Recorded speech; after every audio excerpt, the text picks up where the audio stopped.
Hey, welcome again to the channel. In today's video we're gonna see a very interesting topic, which is input lag. Many people are asking about it.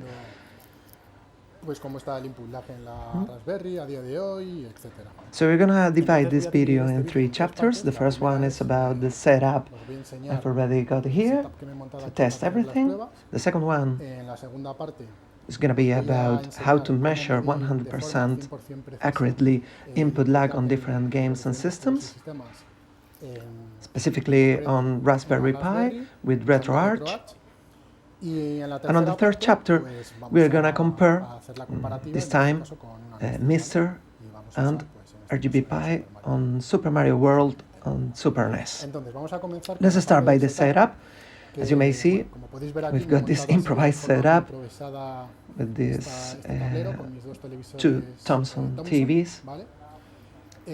On the right, we've got Raspberry Pi4 connected with RGB-Pi cable, and on the left, MiSTer. It's not plugged now, but we'll plug it later for the test. And the most important thing about the test is this joystick that we've custom made to have all the testing as fair and accurate possible. I don't know if you may see this properly, but it's got 2 same encoders inside, and we've got 2 USB cables, one for encoder, so we may control MiSTer and Raspberry Pi at the same time using the same joystick. One very important thing to point is that the configuration of the encoders has to set one as the master, another one as the slave. The slave is on the bottom. This is very important because someone may say, well, the master may have like a frame, maybe like a frame faster because the other one has a delay. But in order to clear that up, what I'm going to do is to have a disadvantage for Raspberry Pi. How? Well, Raspberry Pi is going to be the one as the slave. I'm going to plug the cable. Let me see. And, well, you see the LED is on the one at the bottom, which is the slave. I'm going to unplug it now because we don't need it anymore. See you later. Oh, well, this is the setup we've got. Let me put the camera here. Try to center this. Gonna have a seat.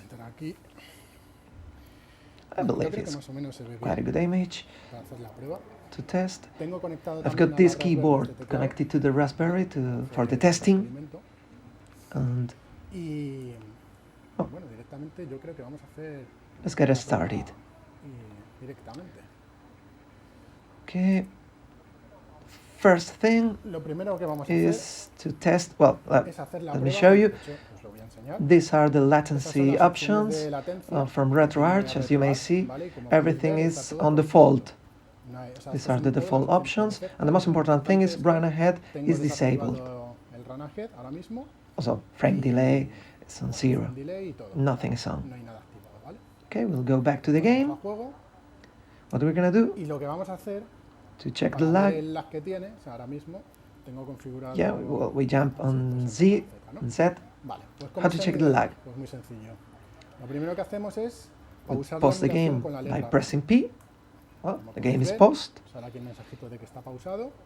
And now, the next step, we press the right arrow. With that we move the character to the right. Now the most interesting thing about this is that Retroarch has assigned on K key a keyframe. So we go frame by frame. Let's see what's the lag without any improvement on the latency. I press once. Twice, third one, and now the character moves. That means 3 minus 1, because the last one doesn't count. It's a 2-frame latency, 2 frames lag. That's super nice. This is very important, because every core has a different lag. I've already tried every core we have, and I am having the test on this one because this is the one with the higher lag. The rest of them, everyone I've tried by now, I haven't tried every one of them, but the most important ones, Mega Drive, Genesis, Master Systems, Neo Geo, they all have 1 frame lag. This, talking about emulation, is brutal, it's amazing. Comparing with P3, I don't know if this core has had like 5 frames delay, and the Mega Drive Genesis 3, I'm talking by heart, because I don't feel like connecting the Pi3, because it's not really interesting now, we don't care about it anymore. The important thing now is Pi4. But we may see that straight away, out of the box, it's got a very low latency. But if anyone wants to reduce even further this lag, even better than the original hardware sometimes, well, we're gonna test it. We'll enter the options and we enable Runahead. In Runahead, you may specify how many frames you want to run ahead to compensate. As we have already seen that it had a 2 frames lag, we're gonna set it to 2. We exit and we test it again. We pause the emulation, we press the right arrow, and we press the K.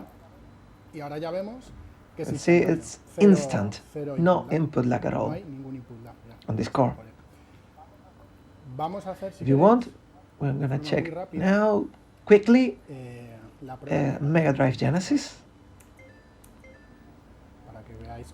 So you may see what I'm talking about, which is exactly as I'm telling you. On Mega Drive we only have 1 frame lag. We should check if the real system had also 1 frame. Well, same should apply to Super NES. So we do the same.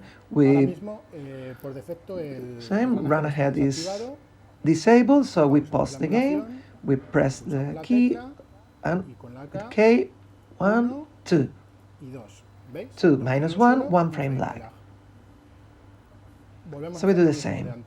We go to the options, latency options, and we enable Runahead, which by default is settled on 1. We don't touch anything else. We do it again. Pause, the arrow, and K. Alright, that's it. No input lag. 0. Well, we have proved now with this test how the lag on Raspberry Pi 4, which is by default extremely good, but if you want to make it even better, with Runahead, which by the way works perfectly on Raspberry Pi 4, every core I've tried, every core, have enough power on the CPU to activate Runahead. We don't have any problem. At least from the testing I've done, they are more than capable. So we're gonna do on next alphas is to have it enabled by default, because every test I've done, it works perfectly. More than enough CPU on Raspberry Pi 4. So this thing you've seen on the core, I'm gonna check how many frames of lag are gonna have in every core. So we're gonna have it by default on the next alphas. And now we're gonna make a pause, and I'm gonna put the comparison with MiSTer. In this video, to be clear, we have the Super NES core with Runahead enabled on 2 frames. I think you are not gonna see it on the video, but I'm not lying. You've already seen that there is no lag, so there have no need to lie. No need to lie. As I had the video already recorded, I'm gonna cut now and put the video with the setup already on, and that's it. See you on following videos.